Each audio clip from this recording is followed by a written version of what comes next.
I was sitting in my living room that evening. The TV was on low volume, my tea was getting cold, and for once I was doing nothing for anyone. That was my quiet time, the only part of the day that still felt like mine. Then the front door opened hard. My son-in-law walked in, grabbed the remote, and turned off the TV. "Go to your room, old woman," he said. "This living room is mine now." The silence hit me like a slap. I slowly looked at my daughter. She was standing there, eyes down, saying nothing. I waited for one sentence, just one. "Don't talk to my mother like that. This is her house." But she stayed silent. And in that moment, something inside me became very clear. I didn't argue, I didn't cry, I didn't shout. I stood up, picked up my keys, and walked out of my own house without a word. That night, I stayed at a hotel. The next morning, I made a decision. I called an old colleague of mine, a property lawyer. I said calmly, "2 adults are living in my house. No lease, no rent, no respect. I want them legally removed."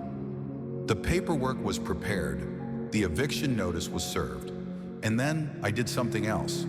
I suspended the internet, the cable TV, and the extra bank card linked to my account. Not out of revenge, out of boundaries. My daughter called me in panic. "The card was declined at the store. The internet is gone. What are you doing?" I answered quietly, "I stopped paying for people who treat me like furniture." She said, "You're humiliating us." I replied, "Humiliation is being told to go to your room in your own house." At the lawyer's office, the truth came out.